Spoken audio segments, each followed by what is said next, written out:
What you're seeing here is Winston.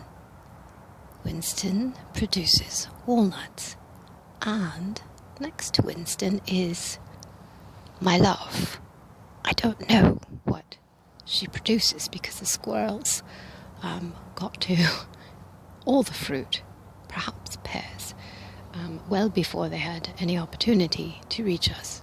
Anyhow, one day our beautiful neighbour gives me an article clipping.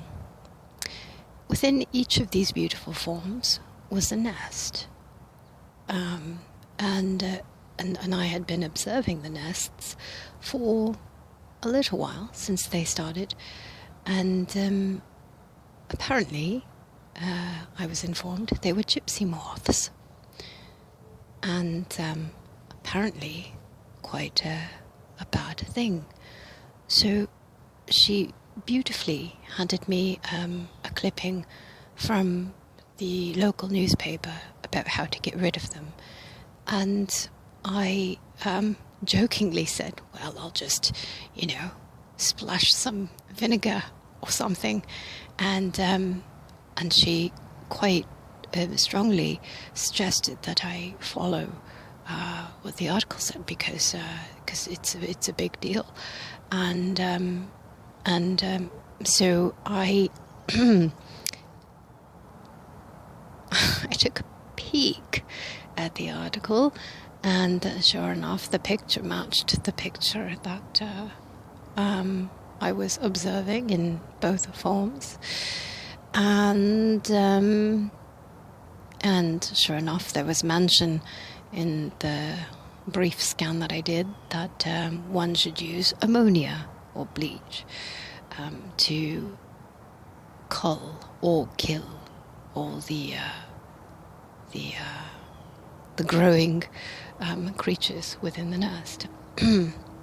So I sat on that for I don't know how long, days, weeks maybe, kept watching both nests.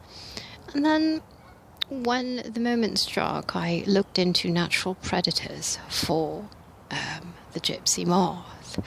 I had looked at numerous videos on YouTube and read much about how to, quote unquote, get rid of these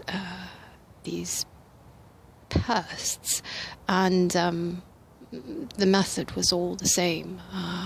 Duct tape around the trunk of the tree, blah blah blah, and no one was saying anything different, so I looked for different. And so I looked at natural predators, and I found out that bees were one of the natural predators.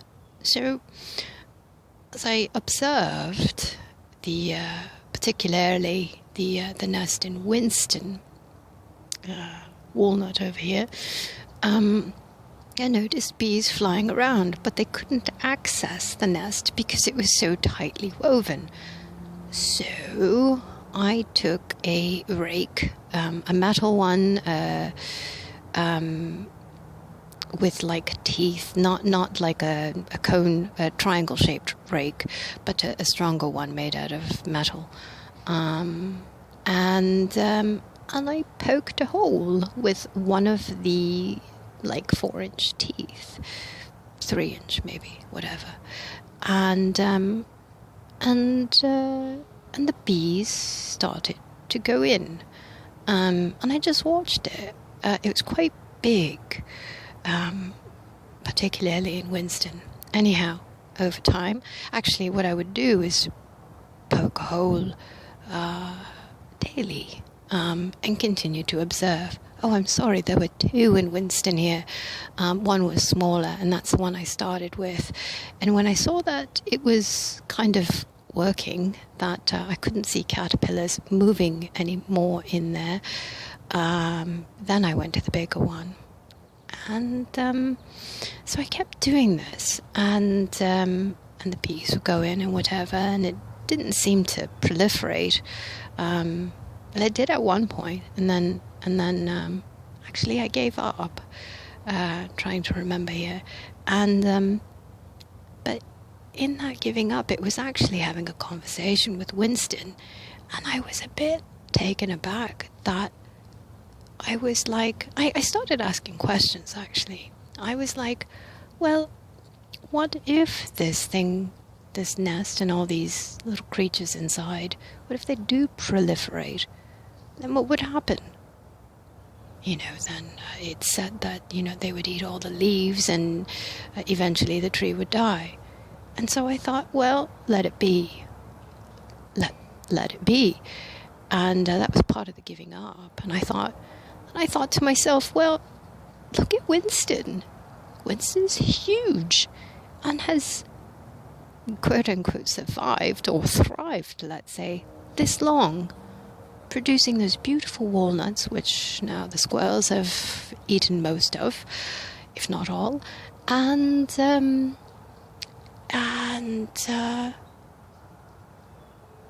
here I am, falling in line with what everyone else is saying, that I need to get rid of these things. So I just let it all go. And you'll think this is funny, I gave the power back to Winston, the tree. And I just sort of said to Winston, listen, I trust you. You know what you're doing. You've got this thing on you. I'm just going to leave it to you. You do what you want with it. And you know what happened? There was a big storm with like torrential rains. It's happened a couple times. And where I could just reach the branch and the nest off the deck, because it was quite low actually, perhaps not even a meter above my head, so a couple meters from the ground. A couple meters from the ground. Anyways, the tree, that branch, rose way up. Now I think that does have something to do with the fact that the squirrels ate so many of the walnuts that it lightened the branch. However, it rose way up to a level, like overnight, where I could no longer reach it unless I got a ladder. And I was like, no, just leave it all alone. And you know what? Looking up at that nest now, it's nothing. It's but a skeleton of what it was. So really what I wish to say here is ask questions of everything. Ask questions of everything. This gypsy moth, was supposed to be quite a pest, which would take down this beautiful tree, which has been where it is for I don't know how long. Way longer than I've been here, and I think perhaps even this neighborhood is quite big. So